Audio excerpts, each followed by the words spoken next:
Hi, everyone. Welcome to episode 85 of the All Dolphins podcast, our second episode for Friday, September 22nd, 2 days before the Dolphins home opener against the Denver Broncos. This episode, in honor of their two 85s who really stand out, one of whom is Mark Duper, one half of the Marx brothers, while the other one is just as significant, maybe even more so, considering he's in the Hall of Fame, Nick Bonicani, who not only was a great player for the Dolphins, who they got in a trade, one of the best trades in Dolphin history. They got him for a cord from the Boston Patriots in the AFL, not New England Patriots, Boston Patriots at the time. Hold on, they had trades with the AFL? This was at a time they made the trade when they were in the AFL. Dolphins were in the AFL? Word. History lesson for Omar. The Dolphins began in the AFL and merged in 1970 along with the entire AFL into the NFL. They made the trade. And I don't remember as a quarterback, as a backup quarterback, and either another player or mid to late round pick for Nick Bonicani, who had been a very good player in Boston. He was like maybe the leader of that defense. Go ahead. You sound like you have a question. So were they weren't in the AFL when they had Don Shula as the coach. They were in the NFL, correct? Correct. Don Shula came in 1970, was the year of the merger between the AFL and the NFL. So, but okay. their first draft in 1966, the first year of the franchise, was an AFL draft. They had two separate drafts, AFL, NFL. In 1967, even though they continued as two different leagues, they merged their drafts so that both leagues picked the same players from the same pool at the time. So anyway, Nick Bonicani, and he fascinating guy, because not only was he a great football player who won up in the Hall of Fame, then he became a lawyer. Then he became a television host as one of I believe the original host of Inside the NFL, along with longtime Kansas City Chiefs quarterback Len Dawson. You know what I always find interesting about that era, and I believe the old schoolers like Kim Bokamper and Joe Rose used to tell me this, and maybe Nat Moore. They would like, we had to have a job in the off season because we couldn't support ourselves. So a lot of guys went on to be insurance salesmen, car salesmen, along with their NFL career, which right now, when you look at the salaries that guys are making, it's just mind numbing. But hell, you remember, look at you probably know this figure. I challenge you to not know this figure. When Dan Marino had his record setting contract and became the NFL's highest paid player, what was he making? I don't know. What? I have no idea. I don't remember. That was in your era. Dude, you're asking me to remember a contract figure from I don't remember when 80. He got the contract extension, or it wasn't his first contract. His first contract wasn't the highest contract, because that probably was John Elway, would be my guess. So I do not know. Google is our friend. 1991, and he made contract was for 5 years, $3 million signing bonus, $23 million guaranteed. It does not tell me what the exact figure of the contract was. Okay. Damn. Yep. $9.8 million on a 6-year deal? Okay, we got to dig deeper on that one. Yeah. Anywho, so Nick Bonicani, $23 million guaranteed is all I got. Okay. The last point I want to make about Nick Bonicani before we move on to the 2023 Dolphins is there was a great documentary done, I want to say it was by HBO, now Max, called The Many Lives of Nick Bonicani. Very, very interesting. I certainly recommend everybody watching it. It's unfortunately, Nick Bonicani wound up with sad situation at the end of CT when he wound up passed away. I don't know exactly how many years ago, but fascinating life, and everything. So, and great player in Dolphin history. So I encourage again everybody. Who do you compare to in this era, player wise? Well, he was kind of a smaller, very, very tough. So I don't know if you want to Zach Thomas, maybe. Just in the sense, again, he was an undersized linebacker with a massive heart, leader of the heart and soul of the no-name defense of the Super Bowl Dolphins. Right? And very cerebral also. So I'm sure that the people, the all Dolphins family here can tell me who he would compare to as a player, because I never seen him. Don't know. Sorry. Okay. So Somebody's got to send me like film of the 72. I think somebody did send me film of like the 72 team or season. And they were like, watch it, you'll be impressed. And I was just like, yeah, I don't want to see old school football.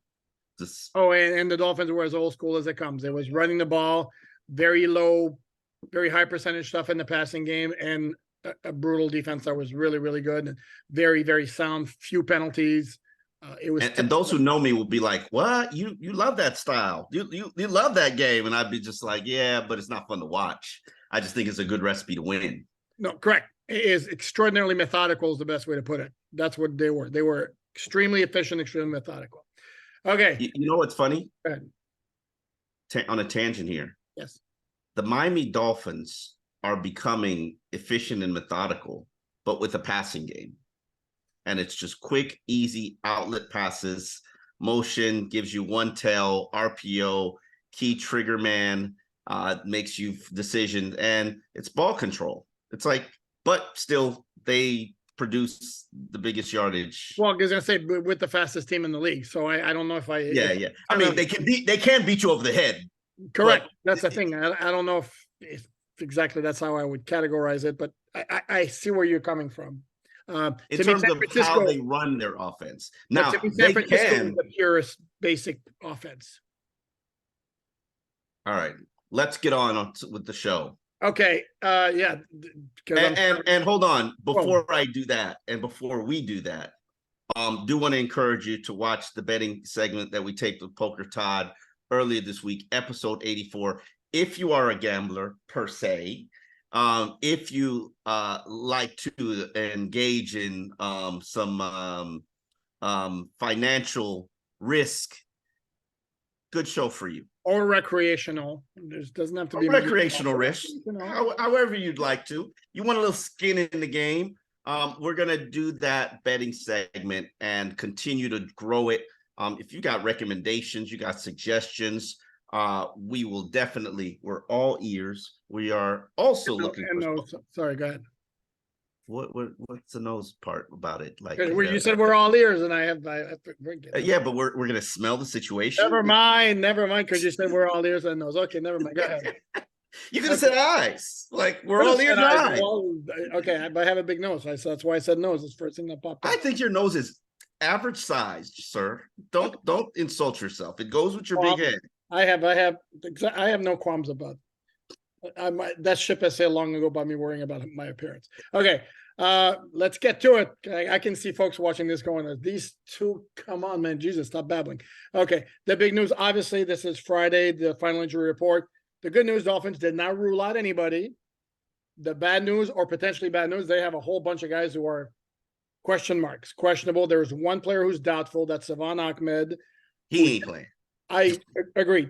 Well, we don't even have to talk about him. He actually practiced Friday, limited. I'm with Omar. He ain't playing. Questionable. Did he really practice? He was out. I eyeballed them. He ran some drills with the running back. He did do the individual drills. Yeah. Okay. All right. Wearing sweats, wearing the orange sneakers. So I know it was him and not Devon Achane. Okay. So plus I saw 26 and 28. Hey, Devon Achane says people get mixed up too. Teammates get mixed up too. They identify him by the sneakers. So it's not just us. Correct. Okay. So now we get to the guys who are questionable. Teron Armstead, Jalen Phillips, Jalen Waddle. Yes, is questionable. He practiced on Friday with the red no contact jersey, on a limited basis. Now the question is going to be, how does he come out of the practice? How is he feeling tomorrow? Which is another step in the progression to get out of the concussion protocol. And if he's out of the protocol, then the Dolphins have a decision to make. Obviously, if he's not out of the protocol, the decision is made for them. I'd still kind of be inclined to think it's less than 50-50 he plays, but I'd say the possibility does exist. If I had to put money on it, I'd put money on it, him not playing, just from Mike McDaniel's answer, which basically was like, even if he's out of the concussion protocol, I'm not sure that I would play him. And I'm learning Mike McDaniel, and each coach is different. Each coach leans on something different. Each coach listens to different advice. Mike McDaniel is extremely cautious when it comes to the medical standpoint, despite what Stephen A. Smith wants to say and what the naysayers want to say. Mike McDaniel is overly cautious when it comes to his injured players.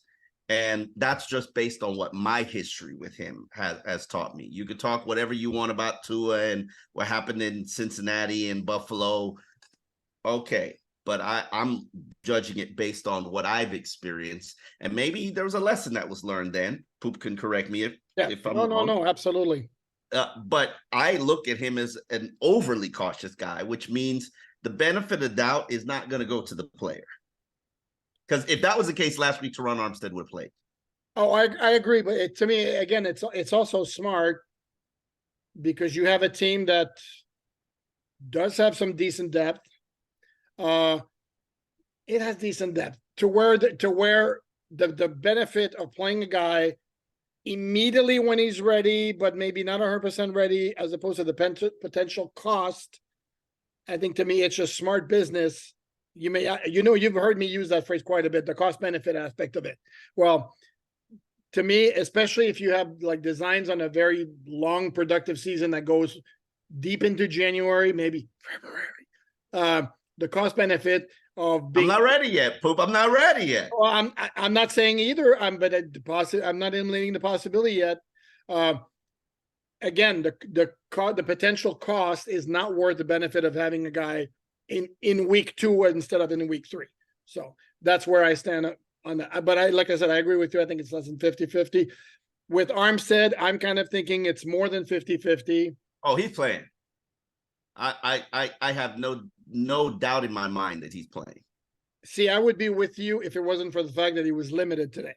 But he's going to be limited. He's probably going to be limited every day from the standpoint of, do you want, even though Friday is a little light day.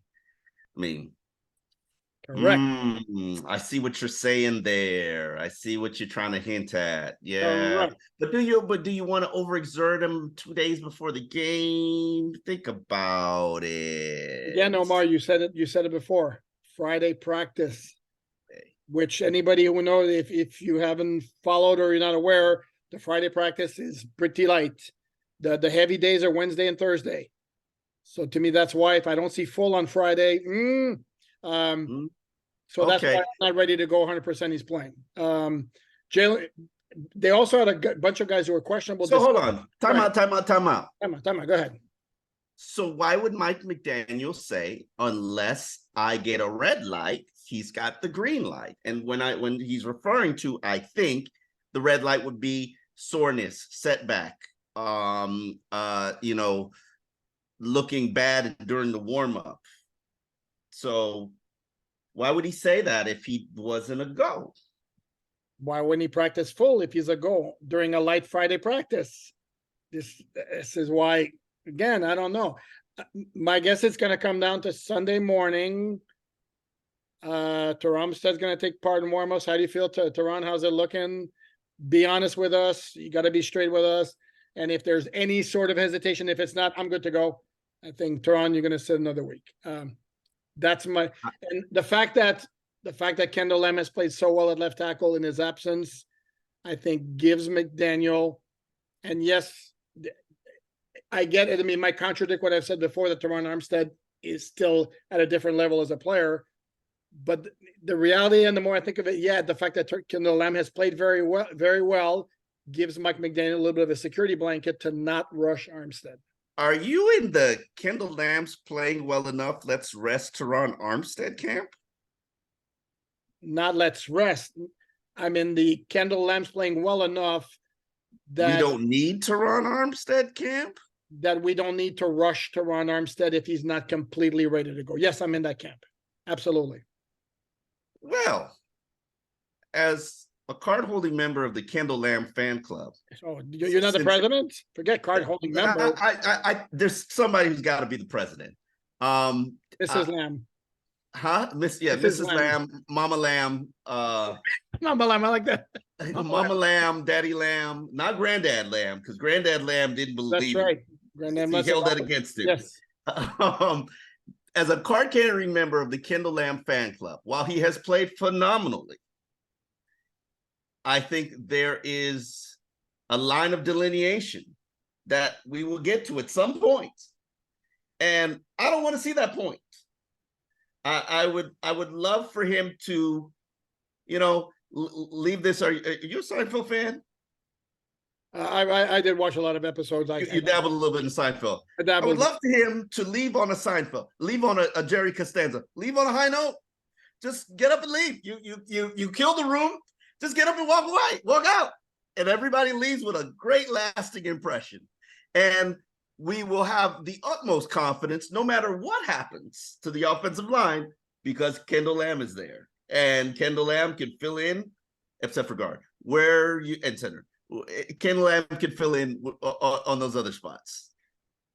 Yeah, and if anybody on that offensive line has done an awesome job, which Mike McDaniel threw out as a phrase to talk about one certain player today, who I will get to in a second. To me, it's Kendall Lamb.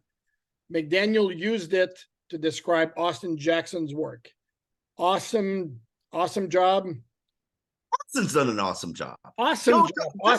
Hold on. We're gonna have it out here. Just because he gave up one sack. Come on.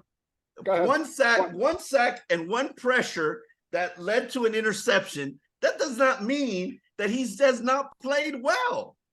Austin has played well. Awesome. Whoa, timeout. Let's just me doing timeout.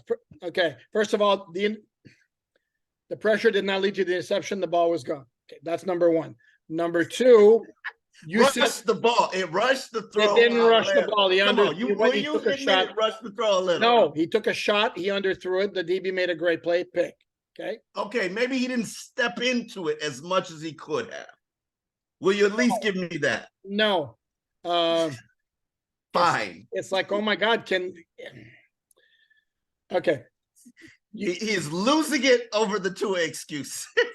Yes, it's like, oh my God. I mean, and it's like, it's not like we're not recognizing when you was it not a contributing factor? The pressure was not a contributing factor on the play at all? Zero. No, it was taking a shot. Again, it was taking a shot. Ball was underthrown. Great play by the DB. Nice pick. Okay, nice pick. But I can also say that the pressure, using a Joe Shad quote, that Tua might have felt with his spidey sense. That was hilarious. I don't know if you caught that. Yeah, okay.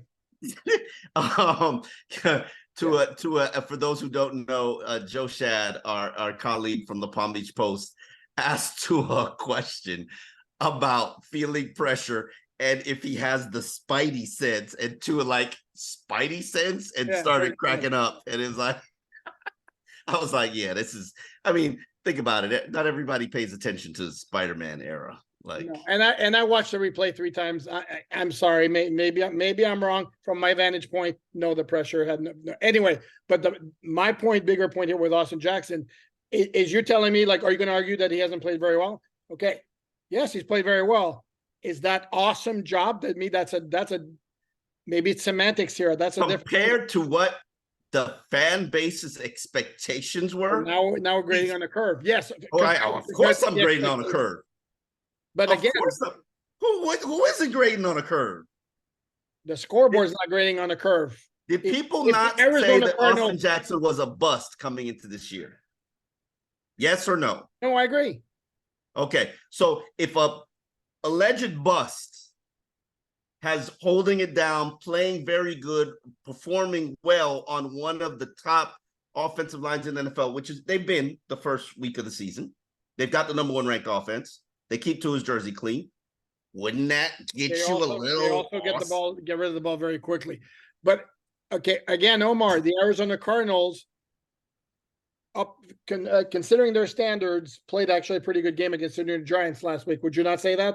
Considering who they are, okay, they still got beat. Okay, that's my point. So yes, Austin Jackson has played well. I kind of draw the line before awesome job. That's my whole thing there. Anyway. Okay. He's played very well. Okay, I'll go very well. I can't go. I can't go awesome. Awesome's too much for me. Yeah, it was a little bit. In Poop's defense, Mike McDaniel is a little flowery on his praise. Just little flowery, just a little. Yeah. Just a little. But his whole point was this: the question was asked basically, okay, what happens with Kendall Lamb once Armstead gets back into the lineup? And McDaniel prefaced it by saying, everybody's got to earn their job, and that's how the way players like it, all of that. But Austin's doing an awesome job. So the point there is, obviously, Dolphins have invested a couple of years into Austin Jackson. They're going to play it out. Yeah, I think he's got a pretty decent sized leash. If obviously he starts stinking up the joint for 2-3 weeks in a row, then the Dolphins will be like, okay. But it's not like the first time he gets beat on a sack. Okay, pull him. Not going to happen. That is correct. And his leash is extremely long. Correct. I would say probably longer than anybody on this team outside of Tua Tagovailoa. I'd say I think Tyreek's got a pretty long leash too. Not that he needs it. Yeah. Okay. All right. Tyreek's leash is really long as well.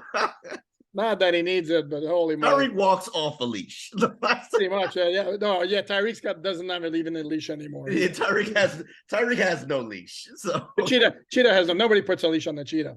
Yeah. Have you ever seen a cheetah on a leash?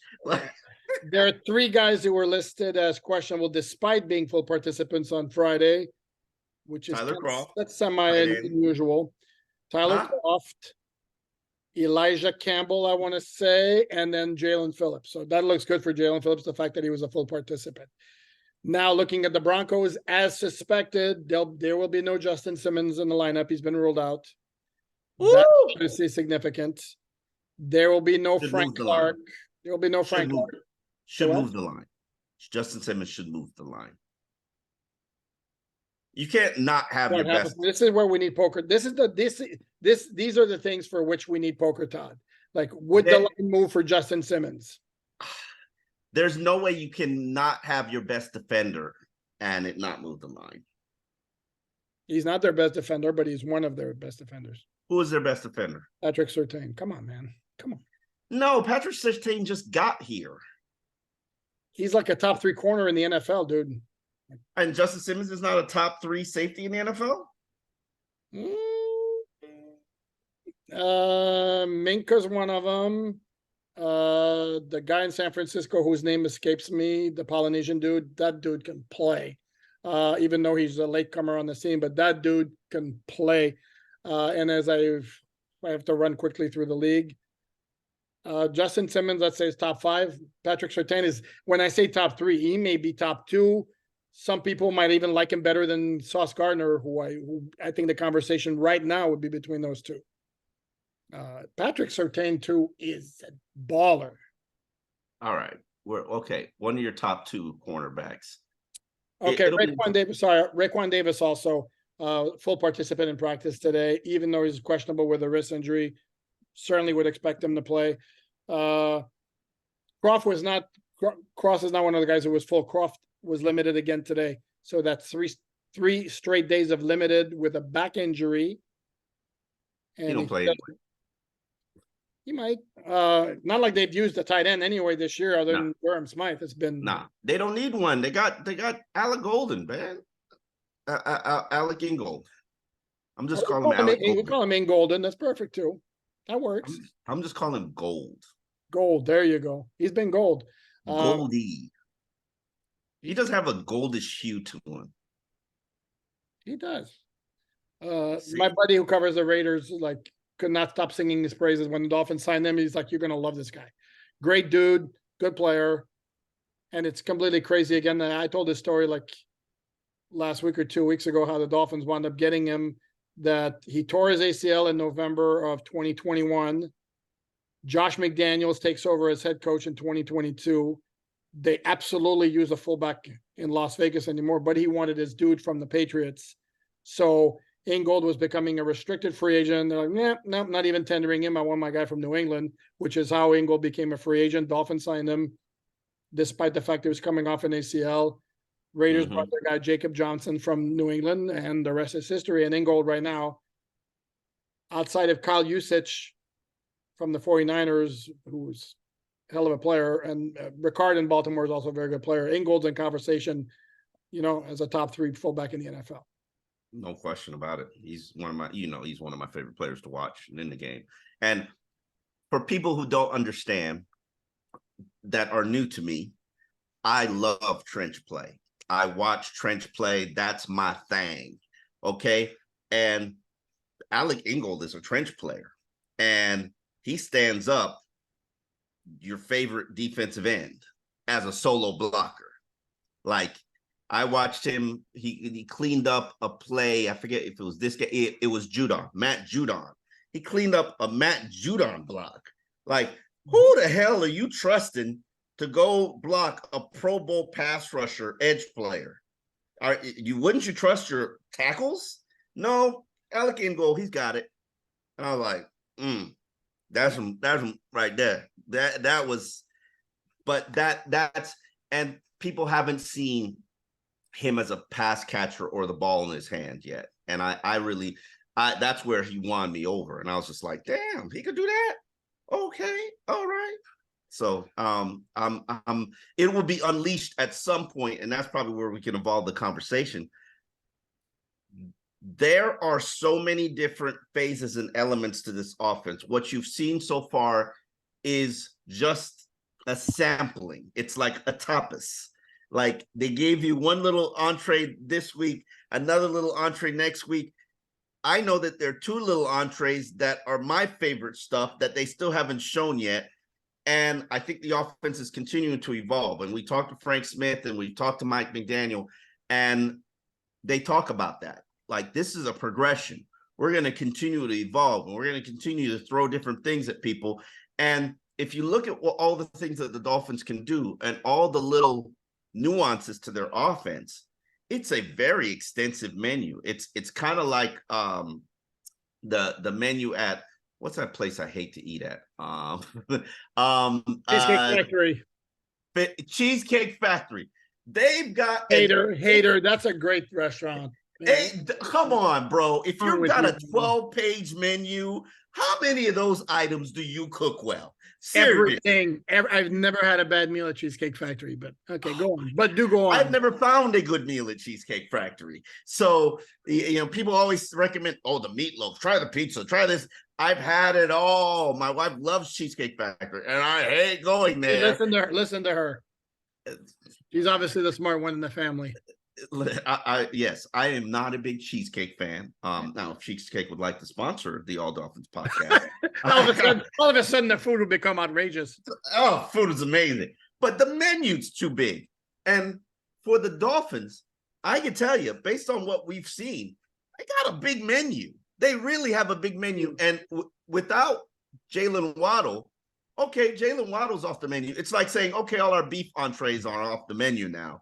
Now we shall go to the fish and the fish entree. Maybe would you like a lamb? Would you like some lamb chops? Or some shrimp? It's very, very extensive, and I'm very curious to see what they're going to do with Braxton Berrios. I'm very curious what they're going to see will do with Eric Uzukama. I'm very curious whether or not River Craycraft becomes a major element. And I think it's Craycraft, because when you can play all three positions and play them without all three receiver positions and play them without any drop off, I think that adds to your value, and would explain why Tyreek Hill drafts River Craycraft as his number one wide receiver on his team. So he wanted to win the bet with Jalen Waddle. That's why he drafted him. I mean, if River Craycraft is going to help you win the bet, then River Craycraft is. Listen. People always find it interesting, the things that I become obsessed about, and I had to know why River Craycraft. Like, why is River Craycraft your number one selection? And Tyreek said he's a phenomenal blocker. He knows all his assignments. He's going to do the little dirty work, and that seems to be exactly what this offense could use right about now. And by the way, not to criticize that Mike McDaniel answer, but when he was asked how River Craycraft has been able to become a success story despite being cut so often, and he said, well, because he's resilient and he comes back. Well, cut me 17 times, I'm going to be resilient. I'm still not making any team the 18th time.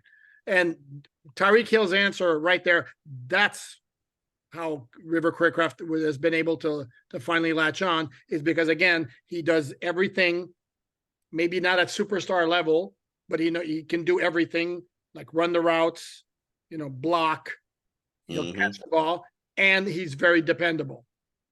So that's how you wind up sticking in the NFL after so many tries. And again, the resiliency factor is all great and all that, but that's not what lands you a job in the NFL. I mean, because again, there's a bunch of other players who have been cut a ton of times who still never latch on to any team.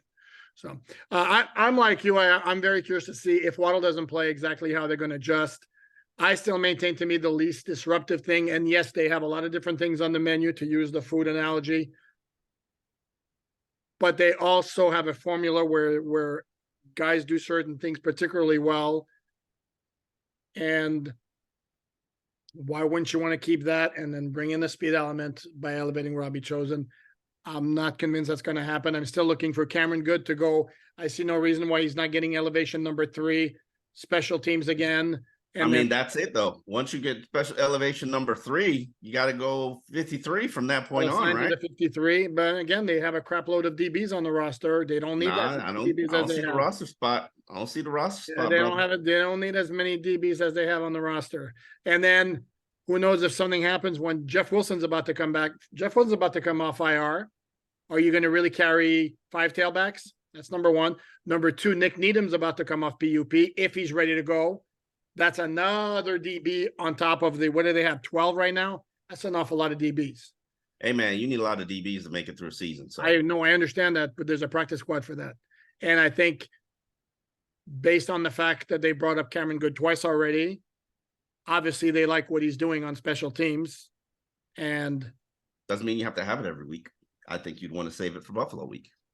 Just my call. Possibly. Yeah. I mean, I think you can wait a second. Wait. That's another week though. I thought you didn't know the schedule beyond the week at hand. No. I only know Buffalo. If you ask me who's after Buffalo, I would have absolutely no idea. They played last night. Giants? Yeah. Okay. Yeah. It was a guess. Wild guess. Could have been. Well, they're not playing San Francisco. I didn't think the 49ers were on the schedule, but they're not. I really don't know the schedule. Maybe they'll be in the schedule in February. They'd have to be in the final game. Thinking big here. Yeah, I'm not ready yet. Holla at me after Chiefs week. That's where I'm. No, I'm throwing out there. I'm not making predictions here. You know, I am just. It would be cool, and it would be. Man, talk about the best matchup possible. You know, McDaniel against Shanahan, that'd be great. But again, we're putting a lot of things need to happen before we get to that point. So with Jalen Phillips returning, we got a lot of Jalen's. Well, there are a lot of Jalen's. I think Mike McDaniel made that joke today. And also to address, people were disappointed in me because I didn't ask the Mike McDaniel dancing questions. I did ask it today. Mike McDaniel says he dances. He can tear up the floor, but he disputes the claims that he took dancing classes and ballroom dances. Ballroom dancing, yep. Yeah, which I didn't know where that came. I mean, came from Albright, but I don't know. Like, I mean, I looked it up. I Googled it to try to find it after Ben told us that, and I couldn't find anything. So I don't know if it was kept on the down low or only Denver insiders know this, and maybe Mike doesn't want that out there necessarily for people to talk about. Who knows? I mean, I don't think Mike McDaniel's the type of guy that hides anything. And he did acknowledge that hip hop is his number 1 genre, number 1 music, and that's what he grew up listening to, and that's what he kind of prefers. And I asked him because there was a Rick Ross song playing yesterday at practice. I would argue that the playlist is Mike McDaniel's playlist. And there was there was a Rick Ross, took my roof off at the red light, Poupart hates my music. But and you hate my music, so same difference. True. Except my music is good. So anyway, go ahead. So and Mike McDaniel, I saw him rapping it. I saw him rapping it, and I was just like, oh, okay. But because we're from the same era and we're from the same era of music, and they play that era at practice, and I'm thinking to myself, man, that's got to be a Mike McDaniel playlist. There's no way that anybody on this team, except for maybe Alec Ingold, we have a similar taste, is into that era of hip hop music and R&B. Well, and I'll bet you there's not one player who would play anything I like. Who would play my wheelhouse. Hold on. Zach Sealer, Mike. I don't recall when he wore the orange jersey. I was like, I think Eichenberg actually had a couple of songs that I was like, oh, you go, dude. But for the most part, if I go like to my progressive rock from the 70s, that's like actually funny quick story here. Regular season finale, they're practicing inside the bubble. This is a Joe Philbin era. He's playing a song again, season finale. He's playing a song called "The Famous Final Scene" by Bob Seger. And I'm like, oh my God, awesome. I'm like, I mean, in my zone right there because I love Bob Seger, and and I'm thinking, there's no way in hell it's not one of the players who played this. I'm sorry. And in fact, it was Joe Philbin who had chosen that. And after practice, I'm like talking to Matt Moore in the locker room, like, oh, what'd you think of that song? And he was like, the hell was that? And I'm like, okay, that settles it. None of my music doesn't play with players. Speaking of music, for those who remember my question, what's playing in your car in First and 10? First and 10 has returned. We have our first and 10 episode. Tentatively to be announced, to be determined. Well, oh really? Oh yeah, let's let it simmer for a second. Oh wow. Okay. All right, you don't even want to tease the people? Not yet. All right. We shall tease in due time. What we should tease is for what we're doing tomorrow. What are we doing tomorrow, Omar? Q&A. Q&A tomorrow, right? Q&A. So if you do have a question, do you want to do it live or do you want to do it regular style? That's a great question. That's a great question. You put it in the chat, you put it in the comments, and we will, if we do a Q&A, we're going to do it in the morning time, probably about 10 o'clock. If you want to do it live, we shall entertain it. What? You got anything to do? Your wife's at Disney. I have to sleep in the morning. That's my What, are you going to a party tonight? What's going on over there? No, not really, but I might sleep in tomorrow. We'll see. I would like to actually go out, but I actually have a toddler. I do take her on the street though. But yeah. If you do want it live, let us know in the comments. We will entertain it. But Q&A, if you have a question, hashtag all Dolphins on Twitter. We will find it. We will use it in the show. Hashtag is the new thing that we're using. All our videos, all our podcasts, all our stories. All you got to do to find our work is click on Twitter, hashtag all Dolphins, and we're right there. We thank you for your support. We thank you for continuing to watch. We thank you for how much we've grown. We thank you for continuing to read the free site on alldolphins.com. And Poop, tell the people where they can find us. Well, they're finding us right now on YouTube. Subscribe, like, share, tell a friend, please. And we do mean that. Tell a friend. So what? And we do mean that. Tell a friend. Absolutely. Tell any Dolphin fans you know, or maybe share it with a Dolphin fan you think would like it. Not even non-Dolphins fan. And then if there are enough requests, we'll talk about other teams. Where you find your audio podcast on the Fans First Sports Network under Miami Dolphins Insider. And as Omar mentioned, alldolphins.com. That's going to wrap it up for today, Friday, September 22nd. We'll see you all on the 23rd.